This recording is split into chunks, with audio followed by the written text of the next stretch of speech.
My hands trembled as I held the magazine. Forbes, 30 under 30. My name, printed in bold letters beneath a photo I could barely recognize as myself. The coffee shop noise faded into silence as my aunt's voice echoed from Thanksgiving dinner 3 years ago. You'll never amount to anything, just like your father. I was the family disappointment, the one who dared to dream beyond their small-town expectations. The magazine slipped from my fingers, landing face up on the wooden table. Everything I'd fought for, everything they said was impossible, stared back at me in black and white. Before we begin, if you enjoy true and exciting stories like this one, subscribe to the channel and leave a like. Write in the comments what city or country you are watching from. Now, let's get to the beginning of this story. Growing up in the Miller household meant understanding your place. Sunday dinners around my grandmother's oak table were exercises in hierarchy, where success was measured by how closely you followed the family blueprint. My father worked at the same factory for 35 years. My uncle managed the local hardware store. My cousins married their high school sweethearts and bought houses 2 streets over from where we grew up. The dining room walls were lined with sepia photographs of previous generations, all wearing the same resigned expression. The smell of pot roast and disapproval hung equally heavy in the air. My grandmother would carve portions with surgical precision while recounting who had gotten promoted at the plant, who had bought a new truck, who was expecting their 3rd child. I sat at the children's table until I was 16, listening to conversations that revolved around practical things: mortgage rates, overtime shifts, the rising cost of groceries. When I mentioned wanting to study computer science, the room fell silent except for the methodical scraping of forks against porcelain. That's not realistic for someone like us, my father finally said, not looking up from his plate. My Aunt Susan nodded approvingly. These kids today think they're too good for honest work. She'd been saying the same thing for 20 years, her voice carrying the weight of someone who had given up long ago. The chandelier cast shadows that seemed to grow longer as the evening wore on. Even the furniture felt heavy with expectation. The worn velvet sofa where dreams went to die, the credenza displaying participation trophies and graduation photos from the local community college. Nothing in that house suggested possibility existed beyond the town limits. The first crack appeared during my sophomore year of high school. I'd been accepted into a summer coding camp at the state university, but it cost $300 my family didn't have. I worked nights at the gas station, saving every dollar while my relatives made jokes about my computer obsession. He thinks he's going to be the next Steve Jobs. My cousin Danny laughed during one family gathering. The others joined in, their laughter echoing off the kitchen tiles like breaking glass. My mother would give me these apologetic looks across the dinner table, but she never defended me. The family's disapproval was a tide she couldn't swim against. Instead, she'd find me later, washing dishes alone in the kitchen, and squeeze my shoulder in silent solidarity. I started staying late at school, using the computer lab when everyone else had gone home. The fluorescent lights hummed overhead as I taught myself programming languages, building small applications that felt like messages in bottles thrown into an indifferent ocean. The guidance counselor, Mrs. Peterson, would often find me there past closing time. "You know," she said one evening, adjusting her glasses, "there are scholarships for students like you. Students like me." The phrase felt foreign and hopeful at the same time. But when I brought home the scholarship applications, my father's face darkened. "We don't take charity," he said, crumpling the papers and tossing them into the trash. The sound was final, like a door slamming shut.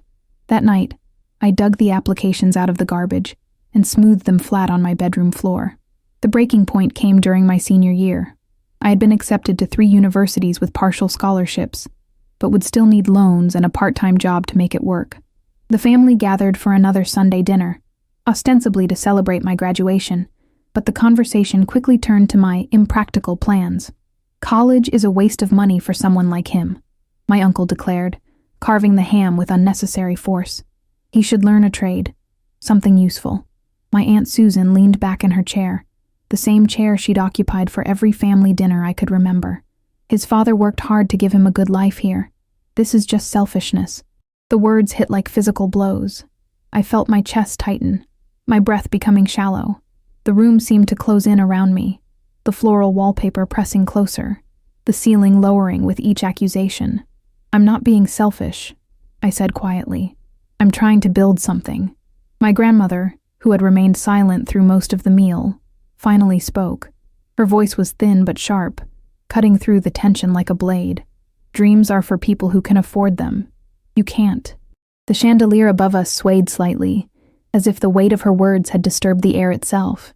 Everyone stared at their plates, the silence broken only by the tick of the grandfather clock in the corner.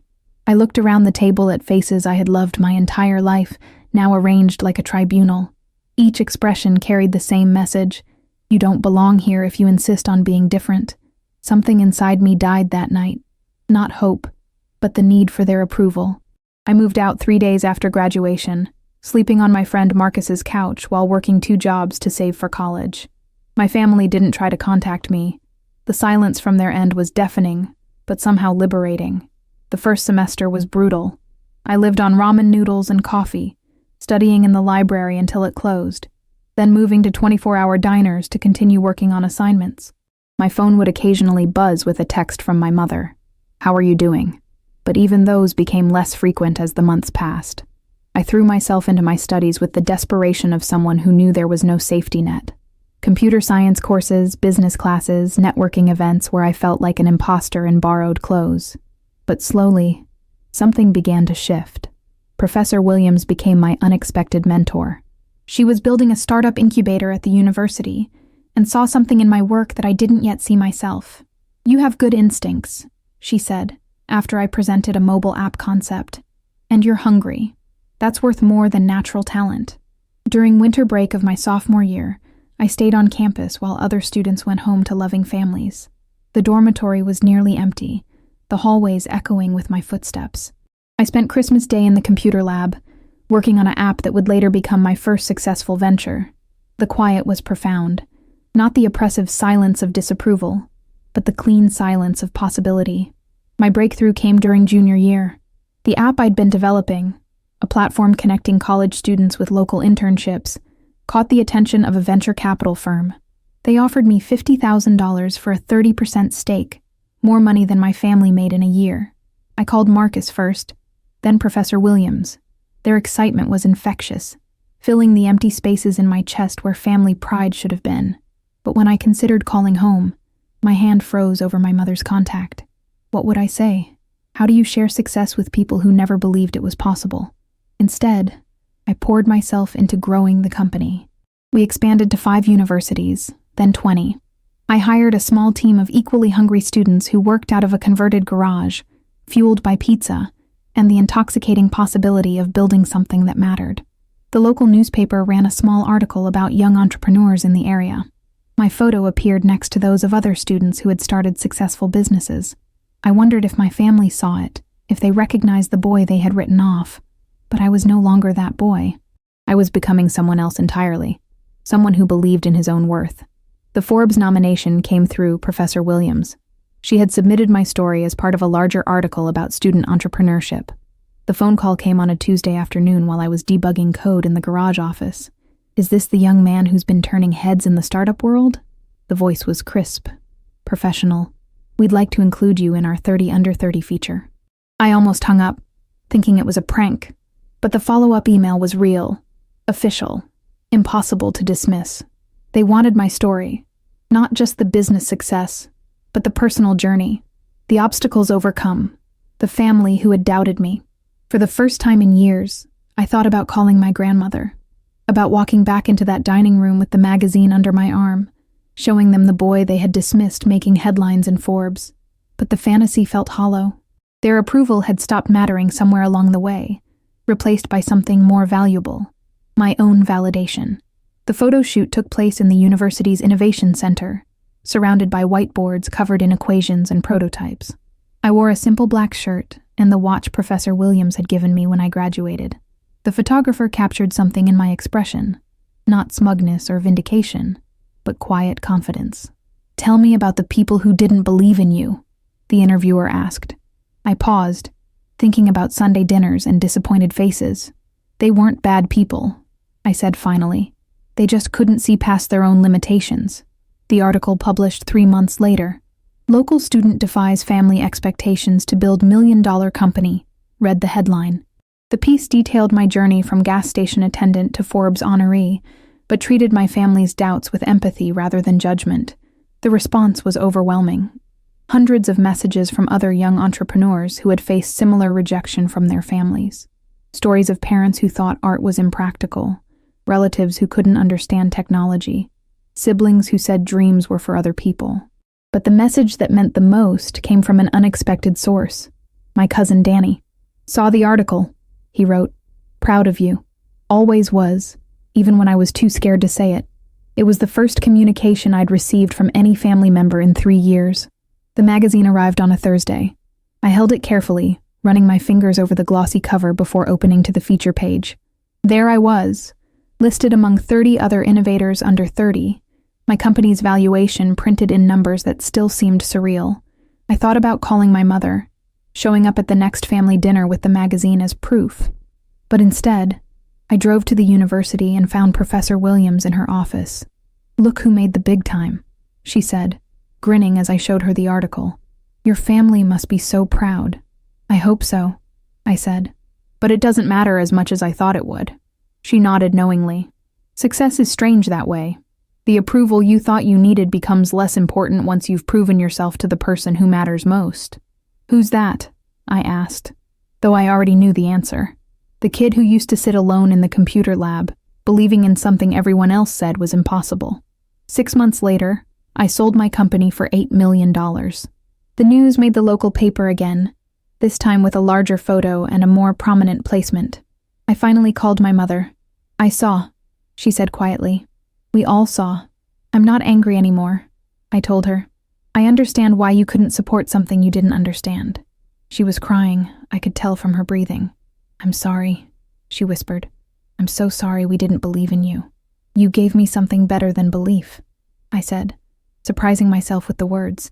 "You gave me the motivation to prove that anything was possible." We talked for an hour, filling in the gaps of 3 years. She told me about my father's diabetes diagnosis, my grandmother's move to assisted living, the small changes that had occurred while I was building my new life. But she also told me about the refrigerator magnet, a clipped copy of the Forbes article that she'd been carrying in her purse since it published, how my Aunt Susan had asked for a copy to show her book club, how my uncle had started telling people about his nephew, the entrepreneur. "Would you come to dinner?" she asked before we hung up. "This Sunday?" I said yes, but not out of obligation or a desire to rub their faces in my success. I said yes because forgiveness felt lighter than resentment, and because the boy who had left that dining room in anger had grown into a man who understood that family love and family fear often came from the same place. Sunday dinner felt different this time. The same oak table, the same sepia photographs, but the atmosphere had shifted. My grandmother, now frailer but sharper than ever, shook my hand with genuine respect. "I was wrong," she said simply. "I'm glad I was wrong." My father asked questions about the business, genuine curiosity replacing his earlier dismissal. My cousins wanted to know about the Forbes experience, about meeting other entrepreneurs, about what it felt like to see your face in a magazine. But the moment I'll remember forever came when my Aunt Susan pulled me aside as I was leaving. "You know," she said, adjusting her glasses, "I've been thinking about starting a little business myself. Nothing big, just selling my quilts online." She paused, looking almost shy. "Think you could help me figure out the computer part?" I hugged her then, this woman who had once told me dreams were for other people. "I'd be honored to help," I said. As I drove away from my childhood home, I realized the story wasn't really about proving them wrong. It was about proving that love could survive disappointment, that families could grow, and that sometimes the greatest gift you can give the people who doubt you is the grace to change their minds. The Forbes magazine still sits on my desk, but it's no longer a trophy. It's a reminder that success means different things at different times, and that the approval I thought I needed was never as valuable as the approval I learned to give myself. And you? What do you think? Did she do the right thing? What would you have done in her place? If this story touched you, leave a like, subscribe to the channel, and tell us what you thought in the comments. Your support is what helps us continue bringing you exciting stories like this one. Now watch other stories on screen. We'll see you next time, with love and respect.